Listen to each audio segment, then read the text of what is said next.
Welcome to Story Tales. Please like this video and subscribe to Story Tales. I hope you enjoy the story. Let's begin.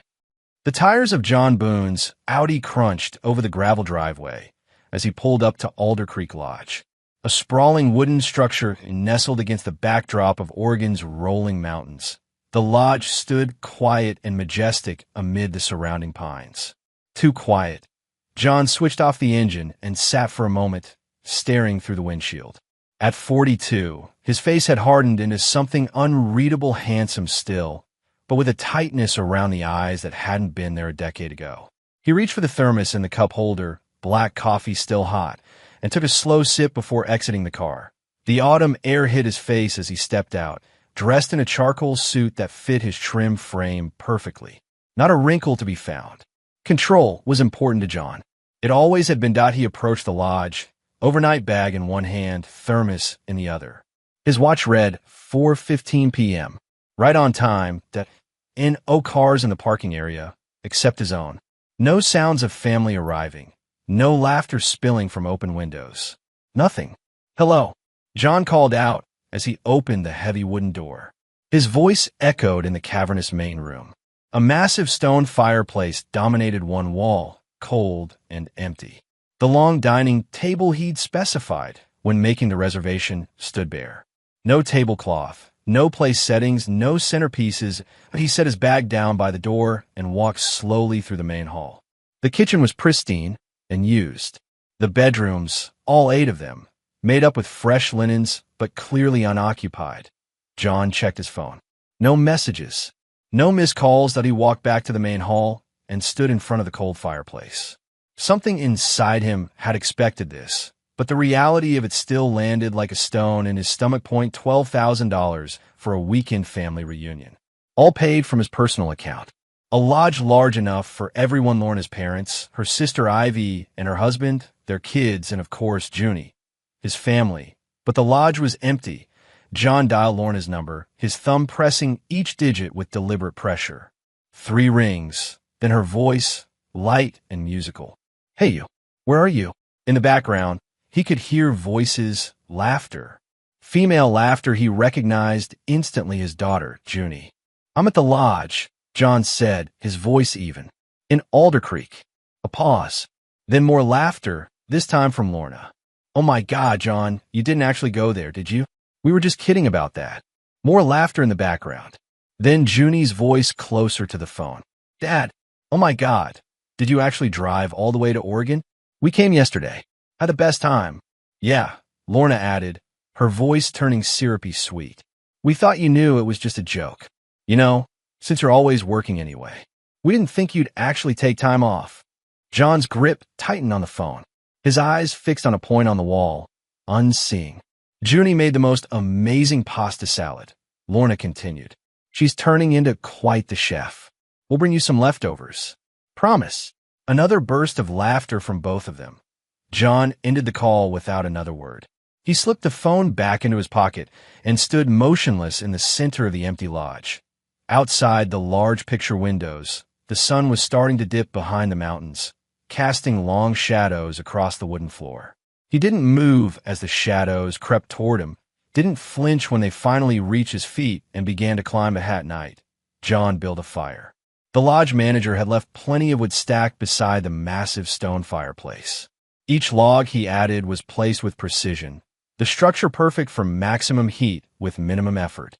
He'd learned to build fires from his father, one of the few useful things the man had taught him before drinking himself into an early grave. The flames cast flickering light across John's face as he sat in one of the large leather armchairs. His thermos of coffee had been replaced with a glass of whiskey. Neat. He rarely drank, but tonight called for something stronger than caffeine. 10 years. 10 years of suspicions that grew like weeds in the garden of his marriage. 10 years of catching Lorna in small lies that individually meant nothing, but collectively formed a pattern he couldn't ignore. 10 years of watching his daughter drift away from him, pulled by currents he couldn't see but could feel. He closed his eyes, and the memories came unbidden. Junie, 14, sitting at their kitchen island while Lorna and Ivy prepared dinner. "Your dad's just not good at showing emotions," Ivy had said, not realizing John was in earshot from the hallway. Some men are just cold like that. Yeah, Lorna had agreed, her voice dripping with false sympathy. It's not his fault. It's just how he is. And Junie had nodded, absorbing the poison. Another memory, Junie's 16th birthday. John had left work early to be there when she got home from school, a rare afternoon off. He bought her first car, nothing flashy, but safe and reliable. When she'd seemed underwhelmed, Lorna had pulled her aside. He'd overheard. Your father thinks everything can be solved with money. Just smile and say thank you. It's easier that way. The fire popped, bringing John back to the present. He took another sip of whiskey, savoring the burn. Then there were the late nights. The business trips where Lorna's stories didn't quite add up. The text messages he glimpsed on her phone from names he didn't recognize. The way she'd changed her passwords on everything after he'd asked to use her laptop once to check his email when his was dead. He had let it all slide. For Junie's sake, he told himself. For peace. For the family he thought he had. But families don't leave you alone in a lodge you paid for. Families don't make you the butt of their jokes. Families don't poison a child against her father. John finished his whiskey and set the glass down on the side table with a soft clink. The fire had burned down to embers now, casting the room in a red glow. He checked his watch. 1:17 a.m. Time to plan that in the morning, he'd make a call to Hollis. His brother had always seen through Lorna's facade. That woman's got venom for blood, he'd said once, and John had defended her. Not anymore. This wasn't the end. Not by a long shot. This was just the beginning. John returned home on Sunday evening, pulling into the driveway of the colonial house he'd bought 7 years ago. The lights were on inside, casting a warm glow that once meant comfort. Now it looked like a stage set, false and hollowed. He sat in the car for a moment, organizing his thoughts. The drive back from Oregon had given him plenty of time to think, to plan. By the time he turned off the ignition and walked to the front door, his face was a mask of calm. Lorna was in the kitchen, chopping vegetables for dinner. She looked up as he entered, her smile bright, but her eyes wary. There you are, she said, setting down the knife. We were starting to worry. John set his keys on the counter. Were you? Of course, Lorna said, her voice light. She was beautiful, he had to admit. At 39, she still turned heads with her honey blonde hair and athletic figure. But now all he could see was the calculation behind her blue eyes. Junie's upstairs doing homework. She'll be down for dinner soon. John nodded. I'm going to shower. He walked upstairs without another word, ignoring Lorna's confused expression. In their bedroom, he went straight to the closet and pulled out a small fireproof safe hidden behind his winter coats. The combination was Junie's birthday. He opened it and removed several documents, placing them carefully in his briefcase. Next, he went to the bathroom and removed the vent cover in the ceiling. Behind it was a waterproof pouch containing the original deed to the house in his name only. A precaution he'd taken years ago when the first suspicions had crept in. He added this to his briefcase as well. Downstairs, he could hear Lorna moving around the kitchen, the domestic sounds of a normal evening. But nothing about this was normal. Not anymore.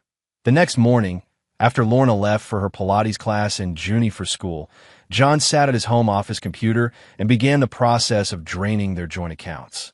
Not everything. He wasn't stupid, just enough to establish a separate financial base. He transferred the funds to a new account at a different bank, one Lorna had no relationship with. When he finished, he leaned back in his chair and looked at the framed photo on his desk. Him, Lorna, and Junie at the beach 3 summers ago. All smiles, all lies. Over the next week, John maintained a facade of normalcy. He went to work at his investment firm, came home for dinner, asked Junie about school.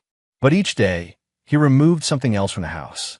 Important financial documents, family heirlooms from his side, the backup hard drive with years of tax returns, Lorna noticed. He could tell by the increasing frequency with which she checked the home office when she thought he wasn't looking. By the 3rd week, she confronted him in the kitchen while Junie was at a friend's house. What are you doing, John? She asked, arms crossed over her chest. What do you mean? He replied, not looking up from the work email he was reading on his phone. Things are missing. You're acting strange. She moved closer, placing a hand on his arm. The touch that once would have softened him now felt like a brand. If this is about the lodge, it was just a joke. You're not usually so sensitive. John finally looked up, meeting her eyes. A $12,000 joke. Funny. Lorna's face hardened for a split second before smoothing back into concern. We could go another weekend. All of us. That won't be necessary, John said, standing up. I have a meeting. It wasn't a lie. He did have a meeting with Hollis. The VA hospital smelled of antiseptic and old coffee. John navigated the familiar hallways until he reached the physical therapy wing, where he found his older brother scowling at a young therapist who was trying to get him to extend his injured leg. I said it doesn't bend that way anymore, Hollis growled, his craggy face twisted in pain and annoyance. At 47, he looked a decade older, his time in the Army having taken its toll. The IED that had nearly killed him 3 years ago had left his right leg a mess of scar tissue and metal pins. And I'm saying it needs to, unless you want to be in that wheelchair permanently, the therapist replied, unmoved by Hollis's glare. Listen to your therapist, Hole, John said from the doorway. She knows what she's doing. Hollis's head snapped up, his scowl softening slightly at the sight of his brother. Johnny, about time you showed up. The therapist took advantage of the distraction to push Hollis's leg a bit further, earning a string of colorful curses that made her roll her eyes. We're done for today, she said, making notes on her tablet. Do your home exercises, Sergeant. Same time Thursday. After she left, Hollis gestured to the chair beside his therapy table. You look like hammered shit. John sat, running a hand through his dark hair, now sprinkled with gray at the temples. You always did have a way with words.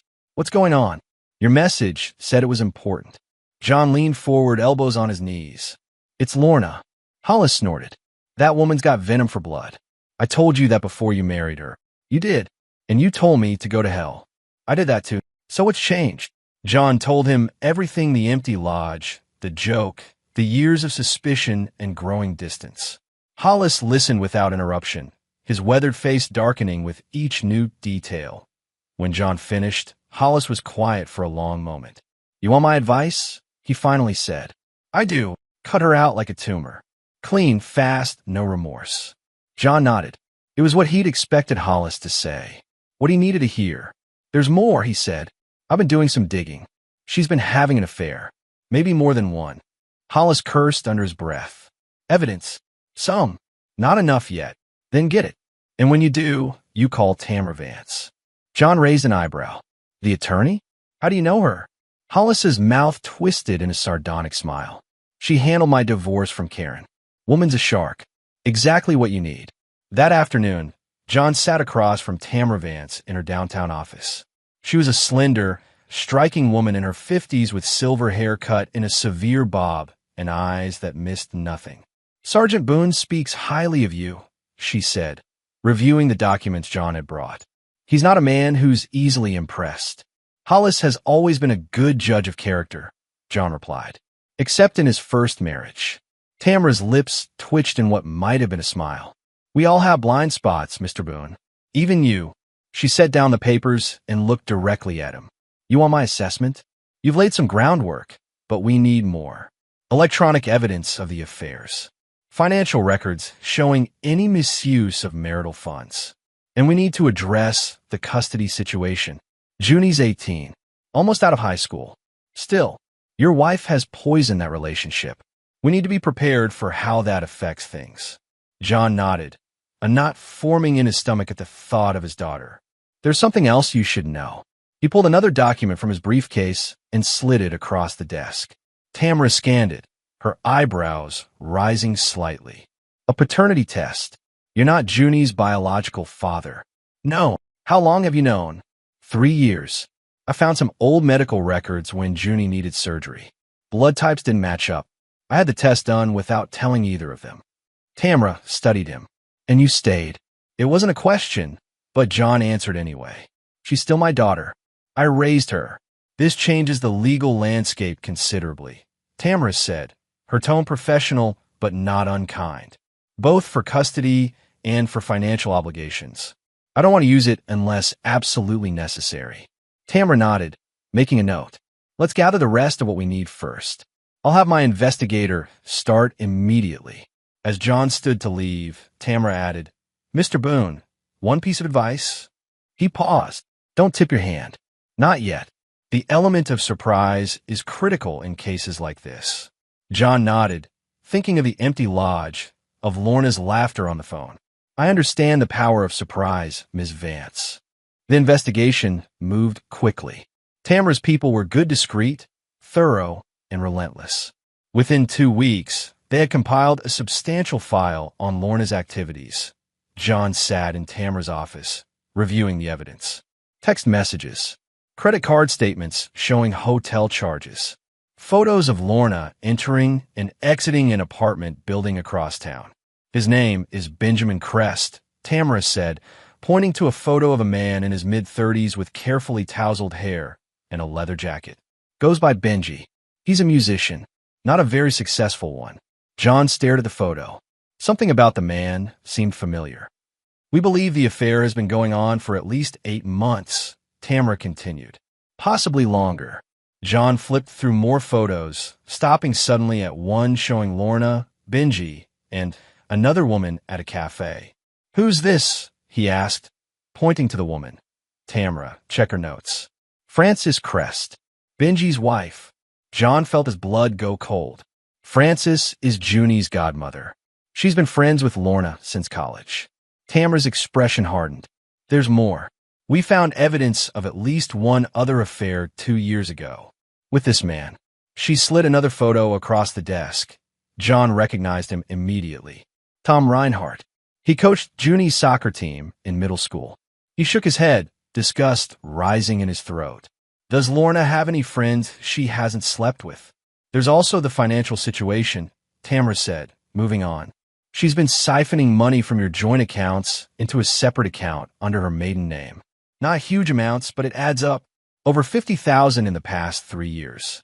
John nodded, unsurprised. He'd suspected something like this.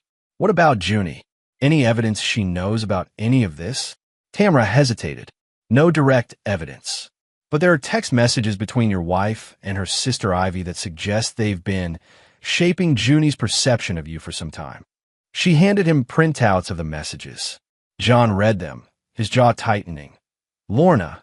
John's being impossible again about Junie's curfew. Acting like she's still 12.Ivy. Classic control issues. Just like with the money. Lorna. I've been telling Junie not to let it get to her. That it's just how he shows love by controlling everything. John set the papers down, a cold anger settling in his chest. Anything else? Yes. Your wife and her sister have planned a family dinner at Ivy's house this Friday. From the messages, it appears they intend to announce something. What? They don't say explicitly. But given the timing and context, I believe your wife may be planning to ask for a divorce on her terms. John leaned back in his chair, processing this. Then he looked at Tamara, his decision made. I want everything ready by Friday. All the paperwork. And I want the sheriff's office on standby to serve her. Tamara nodded. We'll be ready. As John drove home that evening, his mind raced with everything he'd learned. He thought about Junie, about how expertly Lorna had turned her against him. Not with outright lies, but with subtle manipulation, reframing his every action as controlling rather than caring. He thought about Frances, who had always been kind to him, who had no idea her husband was sleeping with her best friend. And he thought about the family dinner on Friday, where Lorna planned to ambush him, to control the narrative as she always did. Not this time. Friday evening arrived, crisp and clear. John dressed with care, dark blue suit, tie, polished shoes, armor for the battle ahead. Junie knocked on his bedroom door as he was fixing his tie. Dad? Mom says we need to leave in 10 minutes. John turned to look at his daughter. At 18, she was a striking young woman with her mother's blonde hair, but his dark eyes. Or so he'd always thought. Now he wondered whose eyes she really had. I'll be driving separately, he said. I have a stop to make first. Junie frowned. Mom won't like that. I'm aware. She lingered in the doorway, an uncertain expression on her face. Is everything okay? You've been acting weird lately. John looked at her, really looked at her, wondering how much she knew, how much she'd been part of the deception. But when he searched her face, All he saw was confusion and something else worry. Everything will be clear soon, he said, his tone softer than he'd intended. Junie nodded, though she clearly didn't understand. Okay, see you there, I guess. 30 minutes later, John pulled up to Ivy's house, a sprawling suburban home with perfectly manicured landscaping. Several cars already lined the driveway, including Lorna's Lexus. He parked on the street, next to an unmarked car where Tamara Vance sat waiting. "You're sure about this?" she asked as he approached. "Completely." She nodded and opened her car door. Behind them, a sheriff's deputy pulled up in an official vehicle. Inside Ivy's house, the dinner party was in full swing. John could hear laughter from the dining room as he entered without knocking, Tamara and the deputy following behind. The conversation died as he walked into the dining room. 8 faces turned to stare at him, confusion quickly turning to alarm as they registered as companions. Lorna sat at the far end of the table, her face draining of color. "John? What's going on? Who are these people?" John's eyes swept the table. Ivy and her husband. Lorna's parents. Junie. And, surprisingly, Benji and Frances Crest. Interesting. Lorna had invited her lover and his wife to the dinner where she planned to announce her divorce. The audacity was almost admirable. "This is Tamara Vance, my attorney," John said, his voice calm. "And Deputy Marsh." The deputy stepped forward, official papers in hand. "Lorna Boone." Lorna stood slowly, her eyes fixed on John. "Yes, you've been served," the deputy said, holding out the documents. Lorna didn't move to take them, so the deputy placed them on the table in front of her. "What is this?" Ivy demanded, standing up beside her sister. "John, what do you think you're doing?" "He's filing for divorce," Tamara said coolly, "on grounds of adultery, financial misconduct, and alienation of affection." A stunned silence fell over the room. John looked at Frances, who was staring at the papers in confusion. "Frances," he said quietly, "I'm sorry you had to find out this way, but Benji and Lorna have been having an affair for at least 8 months. Frances's head snapped up, her eyes darting between John, Lorna, and her husband. "What?" Benji's face had gone pale. That's not true." "Lorna, tell them it's not true." But Lorna said nothing, her eyes locked with John's in silent fury. "There are photos," John continued, still looking at Frances. "Text messages. Hotel receipts. My attorney can provide them all." Frances turned to her husband, her face contorted with rage and pain. "You son of a bitch." Junie stood up abruptly, her chair scraping the floor. "Dad, stop it. What are you doing?" John finally looked at his daughter. "I'm telling the truth, Junie. Something your mother hasn't done in a very long time." "You're lying," Junie insisted, but there was uncertainty in her voice. She looked at her mother. "Mom, tell him he's wrong." Lorna seemed to snap out of her shock. "Of course he's wrong, honey.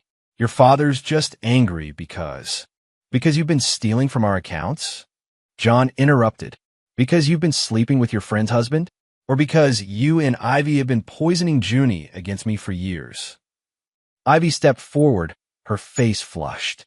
"How dare you come into my house and make these accusations?" "They're not accusations," Tamara interjected. "They're documented facts, all included in the filings I've just served to Mrs. Boone." Chaos erupted. Benji tried to deny everything, while Frances screamed at him. Lorna's parents huddled together, looking horrified. Ivy attempted to usher Junie out of the room, but John moved to block them. "Junie stays," he said firmly. "She doesn't need to hear this," Ivy snapped. "She's 18, an adult. She deserves the truth." Junie looked between them, tears streaming down her face. "I want to go home." "You can go with your mother," John said, his resolve momentarily weakening at the sight of her distress. "But first, you should know that as part of the divorce proceedings, your mother will be leaving our house. My name is the only one on the deed." This news seemed to hit Lorna harder than anything else. "That's not possible," she whispered. "It is," John said. "Just like it's possible I've known about Tom Reinhardt, and the money you've been diverting, and so much more." The room fell silent again, everyone staring at Lorna, whose facade was finally crumbling. "We'll be in touch regarding next steps," Tamara said into the silence. I suggest you retain counsel immediately, Mrs. Boone. John gave the room one last look, his eyes lingering on Junie's tear-streaked face. Then he turned and walked out, Tamara following behind him. Outside, the night air was cool against his flushed skin. That went exactly as expected, Tamara observed. John nodded, feeling oddly hollow. What now? Now we wait for her to make the next move. But with what we have, she doesn't have many options. As they spoke, the front door flew open and Frances stormed out, her face a mask of fury and pain. She spotted John by his car and marched over. Did you know? She demanded. How long have you known? About a month, John replied honestly. I would have told you sooner, but my attorney advised against it until we were ready to file. Frances nodded, wrapping her arms around herself. Thank you for telling me it all. She looked back at the house. I can't believe she would do this. We've been friends for 20 years. John had no answer for that. After a moment, Frances wiped her eyes and straightened her shoulders. I'm getting a lawyer tomorrow, she said. Will you send me what you have? On Benji and her. My attorney will contact you, John promised. Frances gave a curt nod and walked to her car, leaving Benji to find his own way home. The next week was a tsunami of legal proceedings and personal meltdowns. Lorna tried to use her credit cards, only to find them all shut off. She screamed at John over the phone, threats and insults pouring out until he simply hung up. She'd moved in with Ivy temporarily, taking Junie with her. Benji Crest disappeared from social media after posting a vague public apology that managed to make the situation worse for everyone involved. Frances filed for divorce the same day John had, using the same evidence point 3 days after the dinner. John's phone rang with a number he didn't recognize. Is this John Boone? A woman's voice asked when he answered. Yes. This is Ivy. She sounded different, subdued, almost hesitant. We need to talk. They met at a coffee shop downtown, neutral territory. Ivy looked haggard, the polished exterior she usually maintained showing cracks. Why am I here? John asked after they'd gotten their coffees and found a quiet corner. Ivy stared into her cup. I didn't know about the affairs, she said finally. Or the money. I swear to you I didn't know. John studied her, looking for the lie. But you help her turn Junie against me. Ivy flinched. She stopped, seeming to recalibrate. Yes, I did. Lorna would tell me things that you were controlling, cold, that you monitored all the finances and made her feel small. I believed her, because it was easier than questioning your sister. Yes. Ivy met his eyes for the first time, but now I'm questioning everything. She's staying with me, and she trailed off, and she's different than I thought. The way she talks about you, about Frances, about everyone, it's like she doesn't care who she hurts as long as she gets what she wants. Ivy looked down again. I found out she's been lying to me about other things, too. For years. What do you want from me, Ivy? Nothing. I wanted you to know I'm sorry. For my part in it. John nodded, not quite ready to offer forgiveness. How's Junie? Ivy's expression softened. Confused. Angry. Mostly at Lorna right now, but at you too, for how you handled it. I'm not sorry for that. I wouldn't expect you to be. Ivy hesitated. She's asked about you. Whether you're okay. Something in John's chest tightened. Tell her I am. Later that day, as John was reviewing documents in his office, his phone buzzed with a text from an unknown number. It's Junie. Mom doesn't know I'm texting you. Can we talk? John stared at the message, a mix of emotions washing over him. He typed back, of course. When? Tomorrow after school. I could come by the house, that I'll be there. The next day, John left work early and waited in the kitchen, a nervous energy making it impossible to sit still. When the front door opened at 3:45, he steeled himself. Junie walked in, looking smaller than her 18 years in jeans and an oversized sweater. Her eyes were red-rimmed from crying. Hey, she said awkwardly. Hey, John replied. Are you hungry? I could make you something. Junie shook her head. No thanks. She glanced around the kitchen. Feels weird, being here without Mom. John nodded, not sure what to say.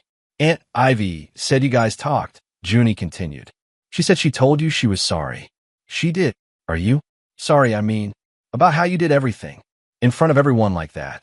John considered the question. No, he said finally.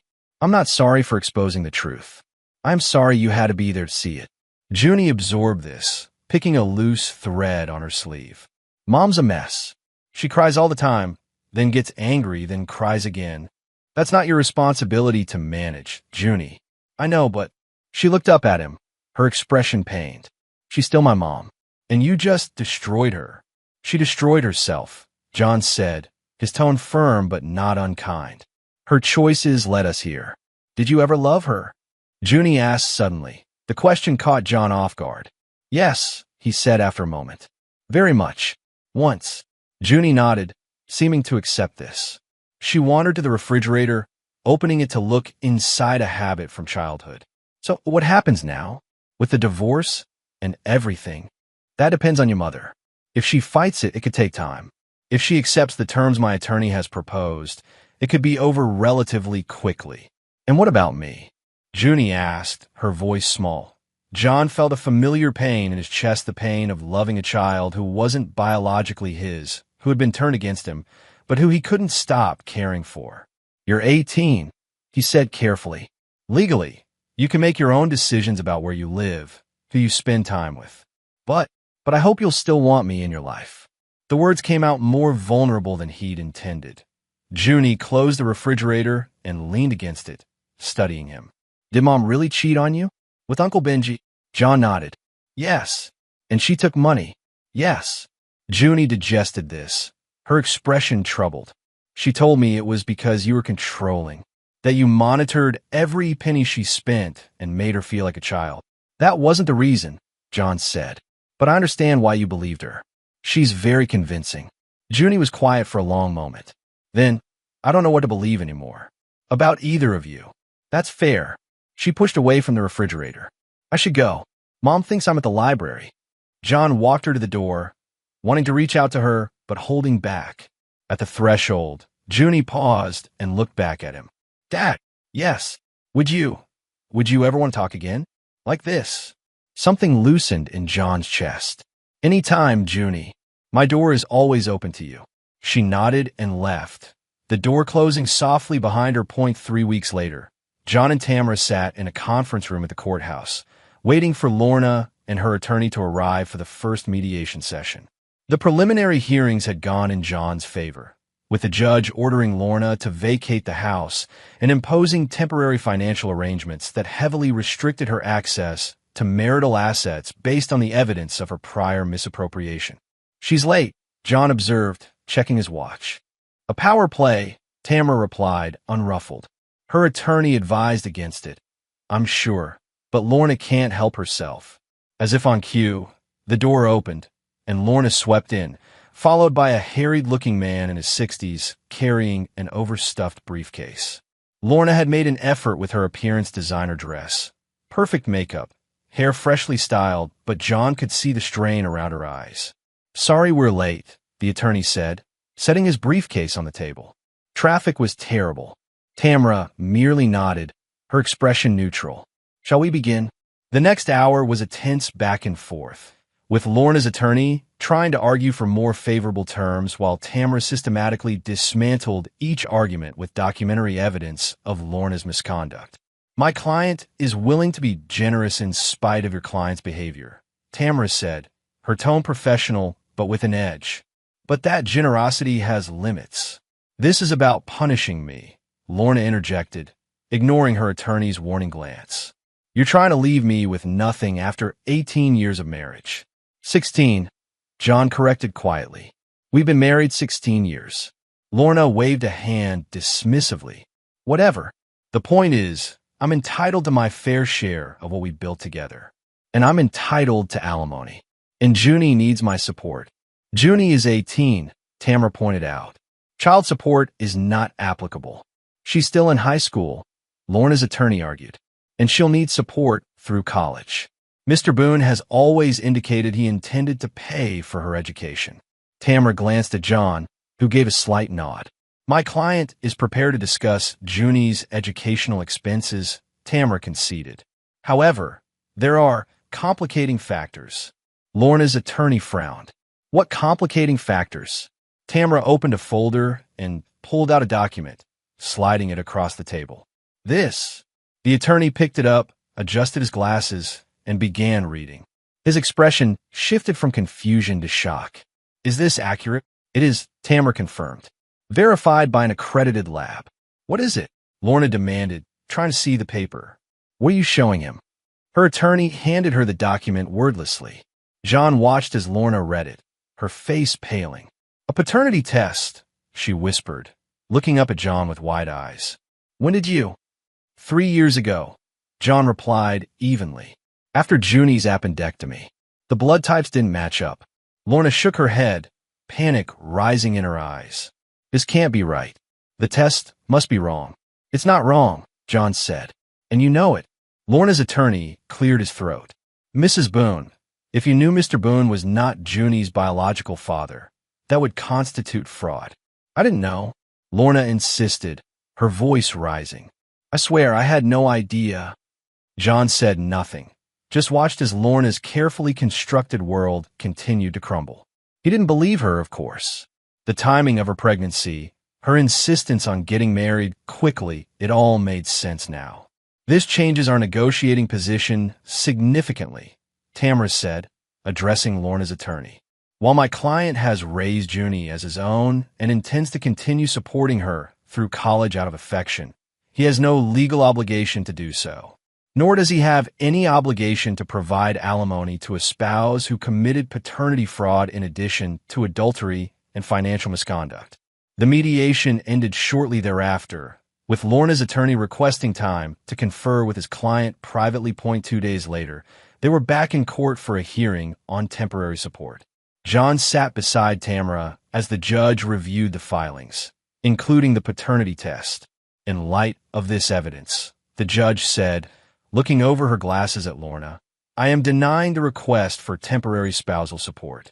The plaintiff has demonstrated significant patterns of dishonesty and financial misconduct.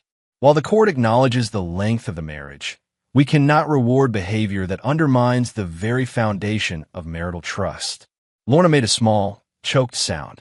As for the matter of the house, the judge continued, title is clearly in Mr. Boone's name alone. Mrs. Boone has no claim to it.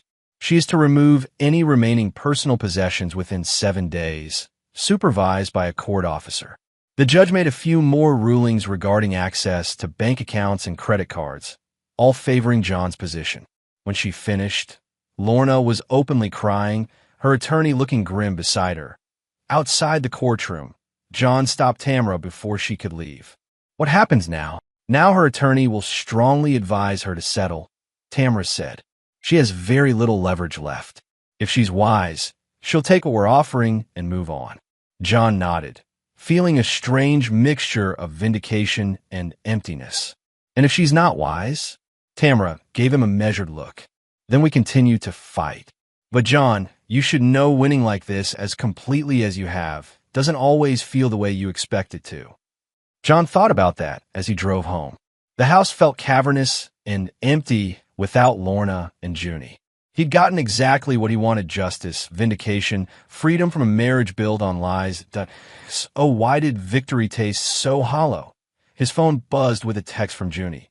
I heard what happened in court today. About the test. Why didn't you tell me? John stared at the message, unsure how to respond. Finally, he typed, I didn't want to hurt you. You were still my daughter, DNA or not. Junie didn't reply. 6 months later, John stood on the deck of his new home, a timber frame house nestled in the mountains outside of town. The property backed up to national forest land, providing privacy and spectacular views. Coffee's ready, Hollis called from inside. John took one last look at the sunrise painting the mountains gold and went inside. The house was smaller than his old one, but more practical, single level for Hollis's mobility, wide doorways for his wheelchair on bad days, and a layout that maximized the views. Hollis had moved in 3 months ago, after the sale of John's colonial house had closed. The arrangement worked for both of them. John had company, and Hollis had the support he still sometimes needed with his injuries. Mail came early, Hollis said, sliding an envelope across the kitchen island as John poured his coffee. From the foundation, John opened it, scanned the contents, and smiled the first real smile in what felt like ages. They approved our grant proposal. Full funding for the first year. Hot damn. Hollis grinned, raising his mug in a toast. To the Boone Veterans Mentorship Program. They clinked mugs. The program had been Hollis's idea, born during one of their late-night conversations about purpose and second acts. Pair struggling veterans with established professionals for career mentorship and support. John had the business connections, and now, after the divorce settlement and house sale, the funds to make it happen. We should celebrate, Hollis said. Invite some people over. Like who? John asked, taking a sip of his coffee. Like Frances and her kids. They've been good to us. John nodded thoughtfully. Frances Crest had become an unexpected ally in the aftermath of the divorces. Her children, twin, 13-year-old boys, had taken to Hollis immediately, fascinated by his military stories and not at all put off by his injuries. I'll call her, John agreed. Later that day, John sat in his home office, finalizing the paperwork for the grant. His phone rang. Frances. I got your message, she said when he answered. Congratulations on the grant. That's wonderful news. Thanks. We're having a small celebration tomorrow evening, if you and the boys are free. We'd love to come. The boys have been asking when they can see Hollis again. John smiled. He's been teaching them to play poker. Badly, I might add. Frances laughed, the sound warm and genuine. Better than what their father was teaching them.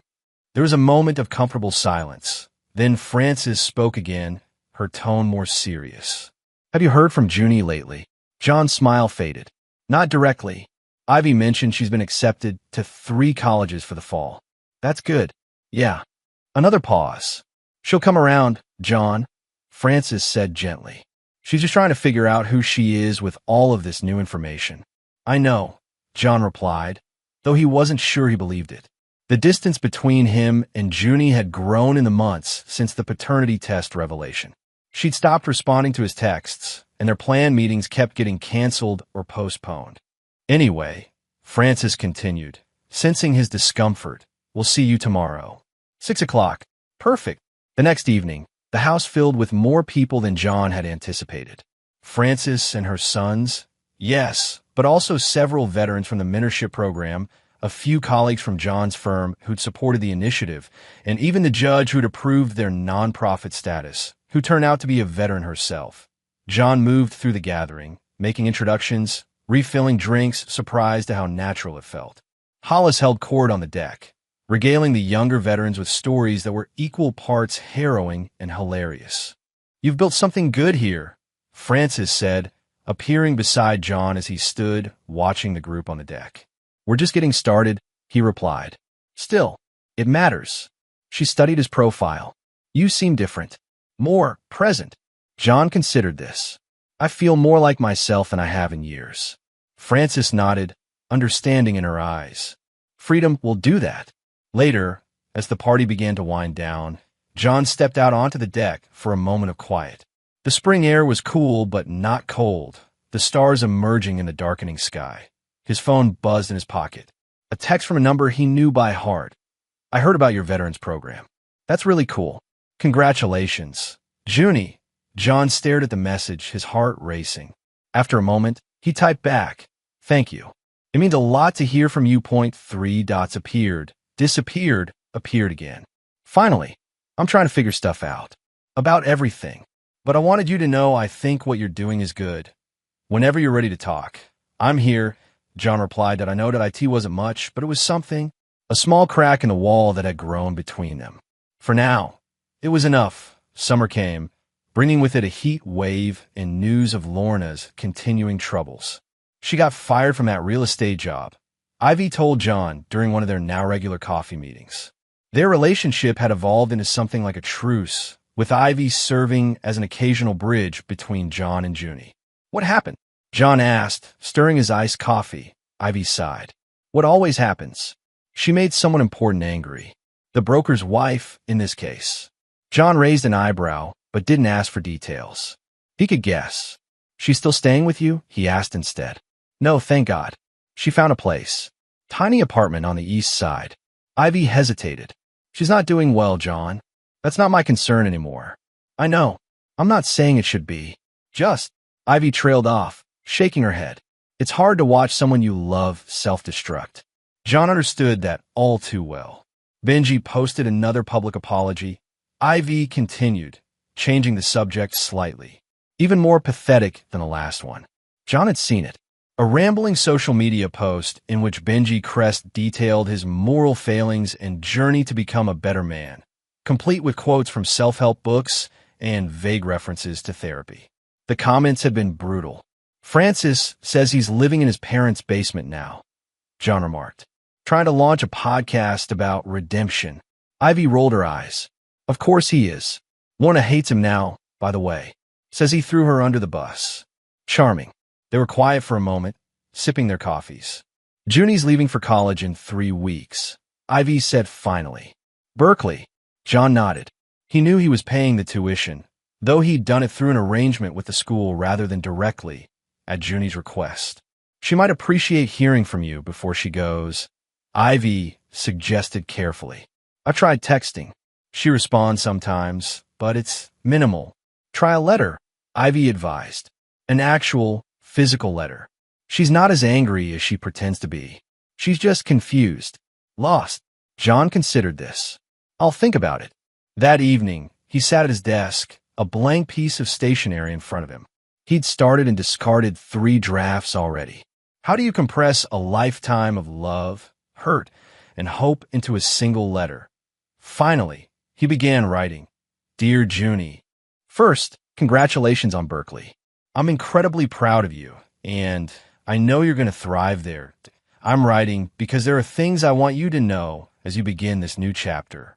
Things I should have said before, but didn't have the words for. You're my daughter. Biology doesn't change that. From the first moment I held you, I loved you completely, and that has never wavered, not for a single day, that I'm sorry for the way everything happened. Not for the truth coming out. Truth is always better than lies, even when it hurts, but for the pain it caused you. You deserve better from both your mother and me. That I want you to know that my door is always open to you. My support is unconditional. As you find your way in the world, I hope you'll allow me to be part of your journey, but I understand if you need time and space. The Veterans Program is going well. Hollis is in his element, terrorizing everyone with his drill sergeant routine while secretly being the biggest softie. Frances and the boys visit often. Her divorce from Benji was finalized last month, and she seems lighter. I think you'd like the person she's becoming without him dragging her down. That I hope college brings you everything you're looking for: knowledge, friendship, adventure, purpose. Most of all, I hope it brings you clarity and peace. Actions have echoes, some louder than words. I hope my actions from this point forward echo my love for you, not the pain of the past. Always your dad. John. He read it over, folded it carefully, and slipped it into an envelope. Whether it would make a difference, he couldn't know. But it was true, and that was what mattered. Now that a week later, his phone rang as he was leaving a meeting with potential donors for the Veterans Program. Unknown number. Hello, Dad. Junie's voice, uncertain but unmistakable. John stopped walking, his heart in his throat. Junie. Hi. I got your letter. Oh, good. A pause. Did you mean it? About me still being your daughter. Every word. John said, his voice rough with emotion. Another pause, longer this time.